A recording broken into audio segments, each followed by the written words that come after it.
From the New Arts and Media Studios in Milwaukee, I'm Charles Purcell. This is The Log. I am beginning to question myself. I feel like I'm failing you. I'm running out of ideas here. I can't find the words to express how messed up the world is and how angry I am about it. And sometimes I listen to myself speak, and I really have to take myself to task because it's way too negative. It's way too angry. I know that. I don't know. It sounds like I'm blaming us. I'm disappointed in us, that I don't like us. I don't love us. And nothing could be further from the truth. I absolutely love us. I love the people. I love art and music and theater. I love nature. I love garden fresh vegetables and fruit off the vine. I love non-human animals. I love learning and the teachers and librarians who help me learn. There's so much to love. And as hard as I try, it's difficult to bring this sentiment into our daily conversations about fighting the enemy. Yes, of course, love is more powerful than hate. We've all heard it. We all believe it. But finding real, tangible, and practical ways to manifest that equation into real life, I'm failing. Love is greater than hate, and there's so much to love. Our diversity, the very heart of what the fascist regime seeks to destroy. Our greatest asset, our diversity. You gotta love the scientists and the engineers, the craftspeople that do such important and creative work.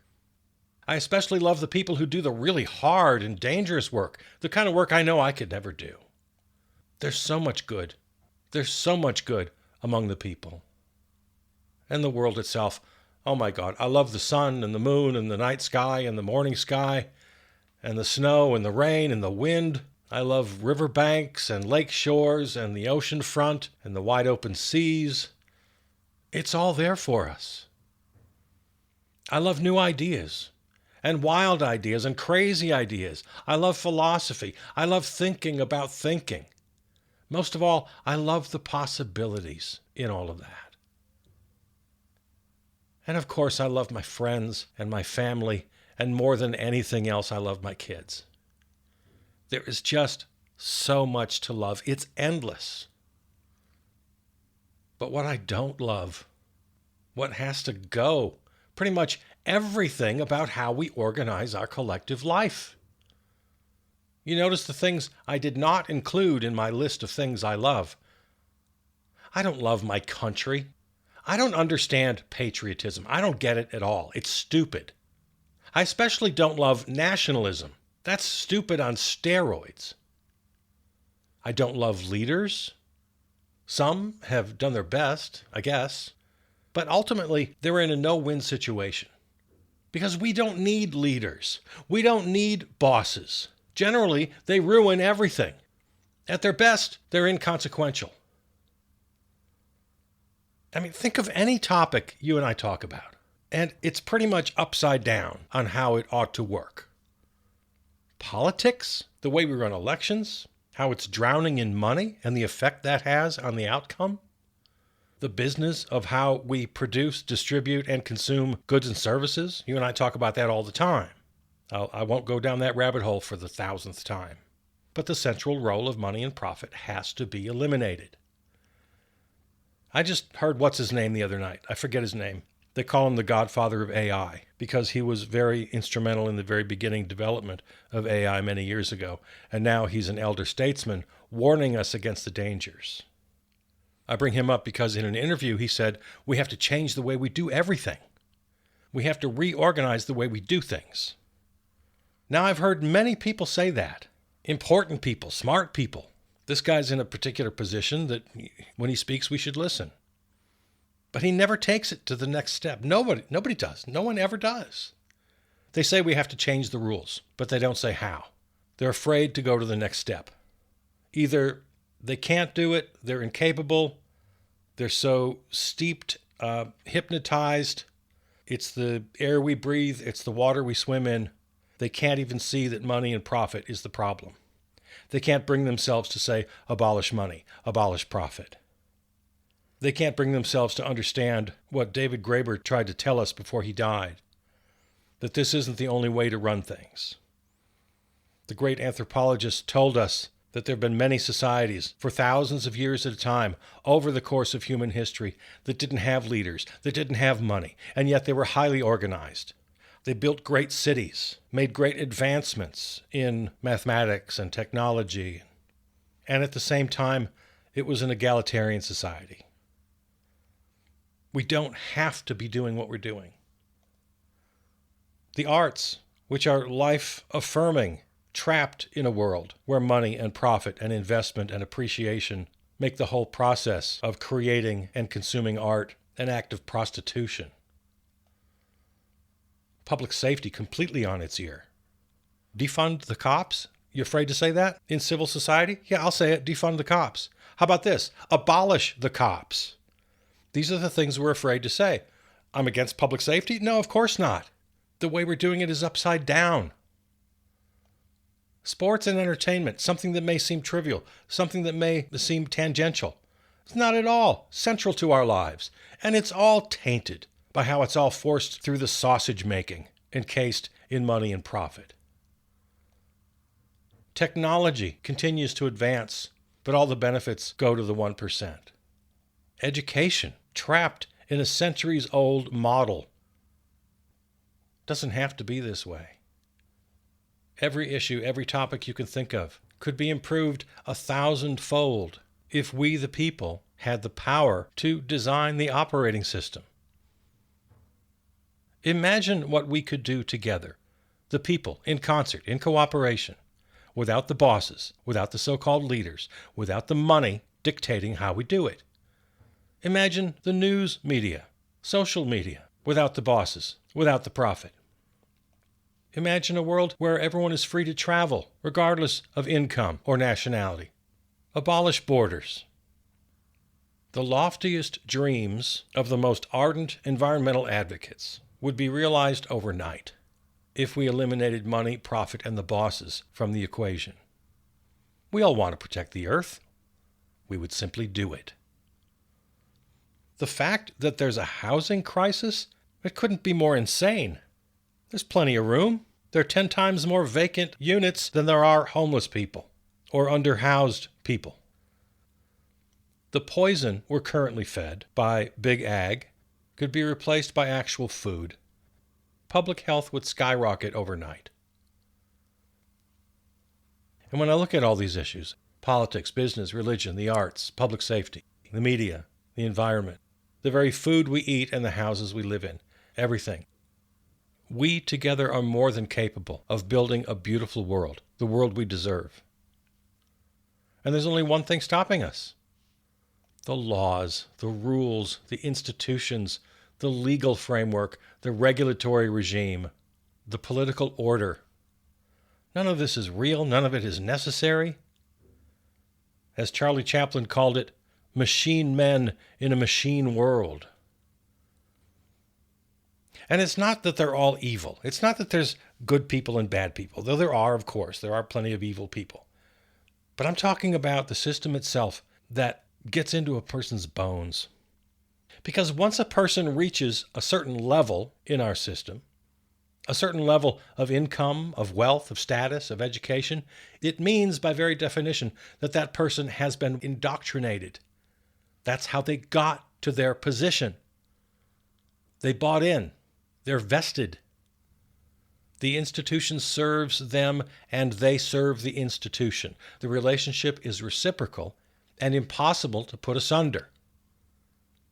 Of course, we outnumber them, yes, but they hold virtually all of the power. These are the owners, the managerial class, the political class. They control the money. They control all levers of government.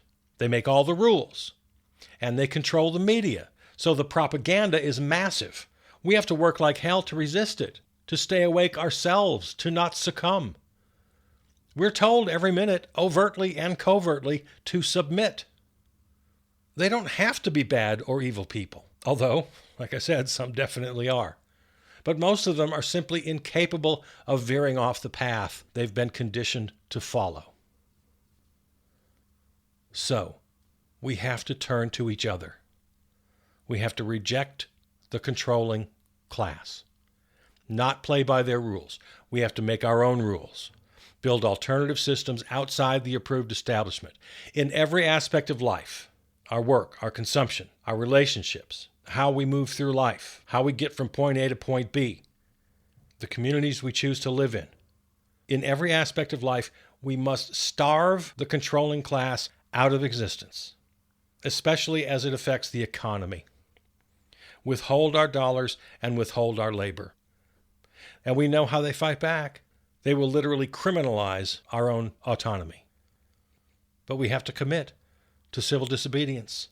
We have to give and take freely with each other, outside of their closed systems, in housing, education, all areas of work and consumption. And this is not left-right as much as it is populist versus tyranny. A great many people populate the controlling class. I'm not saying it's a small amount of people, and their pushback will be strong. They control the banks. They are the owners, the employers. They control the police and the courts. It doesn't make them right. It just means they hold the power. Might does not make right as much as they want to tell us it does.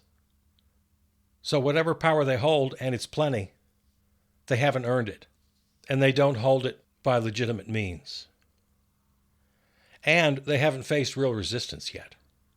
I mean, we haven't seen any real resistance in this country since the civil rights era of the 50s and 60s, and then the anti-war movement of the 60s and 70s. There was real progress then, some wins for our side. The women's movement of the 70s. But since then, what? Significant wins, I guess, especially marriage equality, LGBTQ issues generally, but these and other movements have been stalled or even reversed. And forget about economic justice. We have absolutely been in reverse on economic justice for going on 5 decades. Union membership is a fraction of what it was in the 70s. Income and wealth inequality have grown wider each year for decades.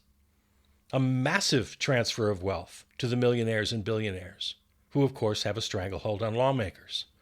Democracy is long dead. And now the handful of people who control everything about AI will put this trend into hyperdrive.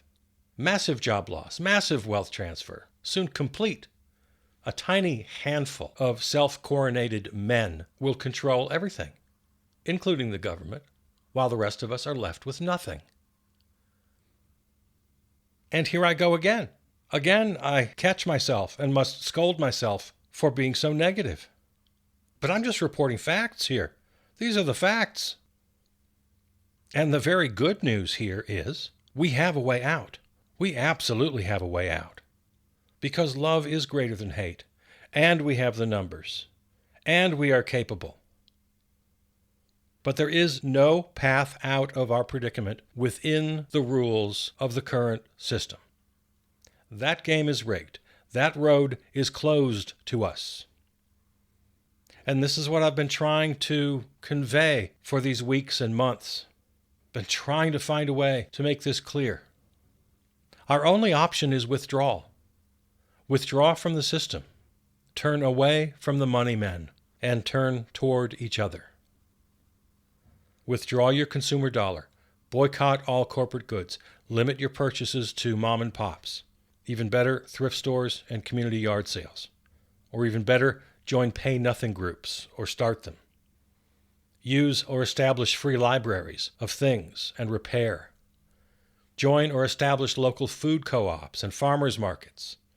Patronize only local live music and entertainment. All of these things are being done all around us. It's already happening. That's the great news. We just have to join it. We have to make it unstoppable. We have to make it bigger. We have to make our world bigger than theirs. Withdraw your labor. Do what you do. If you're a farmer, a doctor, a teacher, a scientist, an engineer, an artist, whatever, do what it is you do. Just don't do it for them. Don't do it for the controlling class. Find alternative systems. Find nonprofits. Find mutual aid societies. Hang your own shingle if you can. Partner with other revolutionaries, because that's exactly what this is. This is a revolution. Withdrawing labor and dollars from the controlling class serves 2 purposes. And the first is very positive. It builds a stronger and healthier community with your neighbors, and in every way creates a richer and healthier life for you as an individual. You're not entering some great war where you have to sacrifice everything. It is a great struggle, but you're not going to sacrifice. If you are afraid that corporate boycotts would be a hardship for you, you're going to find the exact opposite is true. Everything will be better. You'll eat better. You'll feel better. You'll be closer than ever with your friends and neighbors in a real community, for maybe the first time ever. You'll be on your feet more and sitting in front of screens less. Life will be exponentially better in every possible way when we turn to each other and reject the money men. And then the second thing that happens when we withdraw our labor and dollars from the controlling class, it starves them out of existence. For-profit companies will either collapse entirely or, more likely, will adapt and conform to this new way of doing things, where money and profit are meaningless, and all effort goes to serving the people and protecting the earth.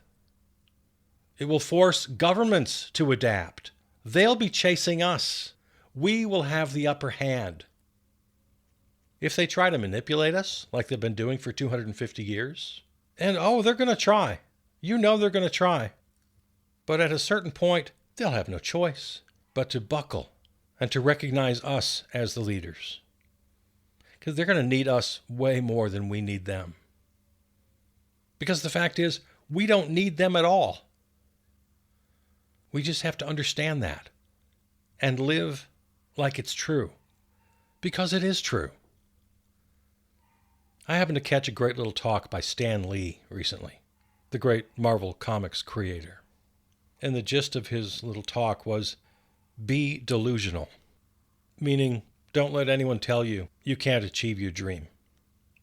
The way of life I've described is going to get mockery and eye rolls and open defiance from those sleepwalking through our current nightmare. You will be discouraged. You will be called delusional for believing any of this is possible. Stan Lee says, go for it. Be delusional. At the most recent Academy Awards, Oscar-winning director David Borenstein said in his acceptance speech, "You lose your country through countless small acts of complicity. When we act complicit when a government murders people on the streets, when oligarchs take over the media and control how we produce and consume it, we all face a moral choice. But even a nobody is more powerful than you think." So I'll ask you to hold me to account. I know I get angry. I know I probably focus too much on the evils in our world. But it's only because I don't want any of us to silently, subconsciously comply. So that's why I keep hollering my Chicken Little routine. But at the heart of my philosophy is the belief that we are capable of building the world we want.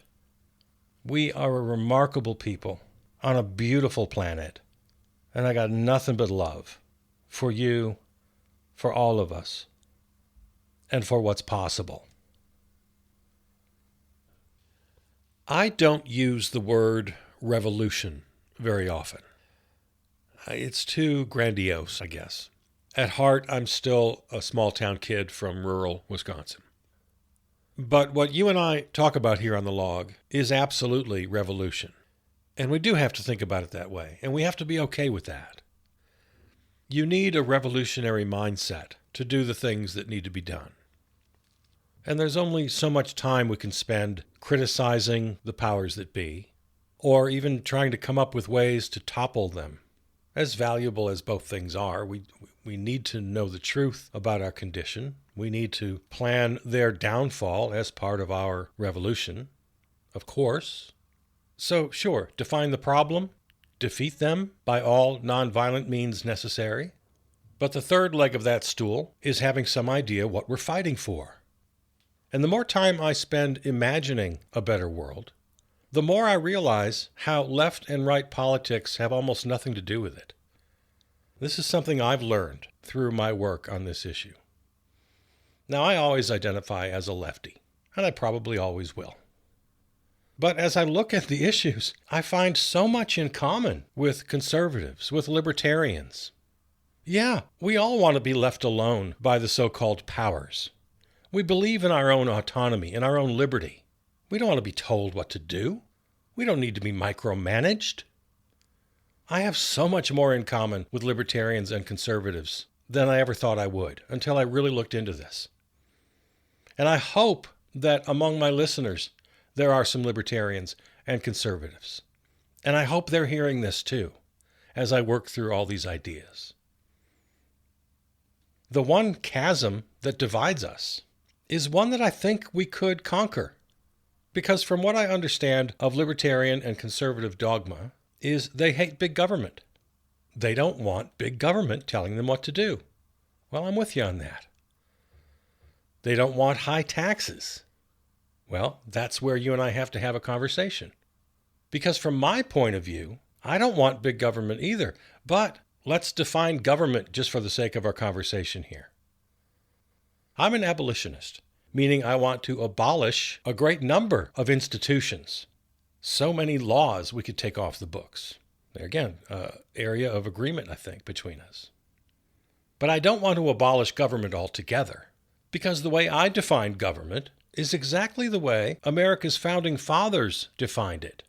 A government of, by, and for the people. Once they got into the details, they screwed up pretty badly. But I will always stick with that original idea. Of, by, and for the people.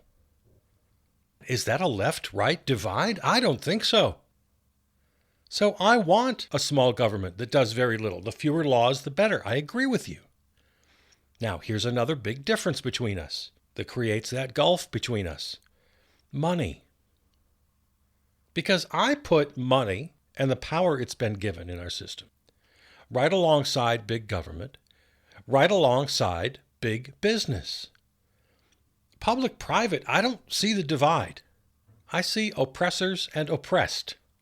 Oh, now look out, there's language that might trigger you again, my libertarian and conservative friends.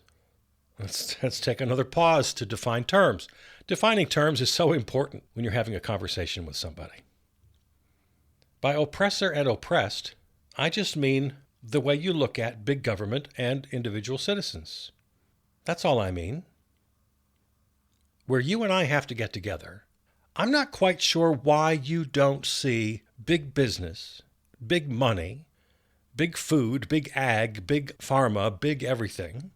I'm not sure why you don't see that on an equal footing with big government. I don't divide them. I put them in the exact same camp. They're on the same team, and this is why I keep calling to abolish money. Or if not, at the very least, to reduce its power. You don't want big government to have power over us. Neither do I. I don't want big money to have power over us. And I think if you and I could talk for a while, we would agree on that. So just as a little thought exercise, anytime you think big government as you're huffing and puffing in your conservative libertarian way, allow your mind to include big money, big business, big tech, big all of it. It's you and me and 8 billion other people against big. Big government, big business, big tech, big pharma, big ag, big everybody. That's the dividing line. People talk all the time about wearing jerseys, right? Oh, you got to be on the blue team or the red team. Hey, you know what? My jersey is Team 8 billion. And it should be your jersey too. And we should be fighting the guys in the big jerseys. And when you think of it that way, you realize that as much as you want liberty, freedom, you can't have it. It's impossible to achieve that unless money is either eliminated or controlled. And that scares you, I think. Oh, you need big government to control money. Don't tell me what I can do with my money. But it's not your money. Money is it's kind of like consciousness, where philosophers and quantum physicists, and I'm getting way over my head here, they're trying to figure out exactly what consciousness is, and they don't know. They're trying to figure it out. But the best current theories are about consciousness being a group effort. It's not something you have. An individual doesn't have consciousness. An individual participates in consciousness. It's a holistic kind of a thing. That's what money is. If I asked you to define money right now, if I asked anyone, I think their definition would be lacking. Because what I'm talking about is a whole global system that everyone dips their toes into and sometimes dives into the pool of money like an Olympic swimmer and wins the race, while others in the great pool of money are either swept in with the tide or swept out with the tide. Some ride it, some drowned in it. Okay, enough of that metaphor. I think you get it. Money is like consciousness. It's this undefinable thing that we all create together. It shapes us and we shape it. It's much too powerful for us to allow it to control our lives the way it does. And to bring this out of the world of metaphor and back into practical realities of our day, I would ask you to consider joining me in trying to disregard the left-right divide as you go about your life, making decisions. Of course, how to vote, but more than that, how to live, how to work, how to treat your neighbors. I really believe that we share an awful lot. You want to be free. You don't want to be managed. I think that's safe to assume. I'm hoping I can assume a couple of other things. That you want the best for your neighbor. That you want the best for everybody. So I'm just asking that every decision you make reflects those values. And if I can come around to the value of don't tread on me, I'm asking that you consider the value that all the bigs, big money, big banks, big everything, are in league with big government. If you and I can agree on that, I think we're most of the way there. Because then we can agree that the candidates we vote for and the laws we want, because we can't escape some sort of government, I think we could agree that what we want then are the fewest laws possible, but the most effective laws possible. And the single most fundamental legal tenet we need right now is one big law or a body of laws that limit or, if possible, abolish the power of money. All right, we could take this much further, I'm sure, but limits of time, and honestly, this is pretty taxing. Pun intended. Please continue this conversation with your friends and family around the kitchen table. See what they think. All right. This and all other episodes can be heard at the website, charlesburcell.com, or on your favorite podcast platform. Thanks to our flagship terrestrial station, River West Radio in Milwaukee. Find us on Blue Sky and Substack. Thanks to Peter Donalds, who wrote and performed our theme song. All right. I love you. I'll see you out there.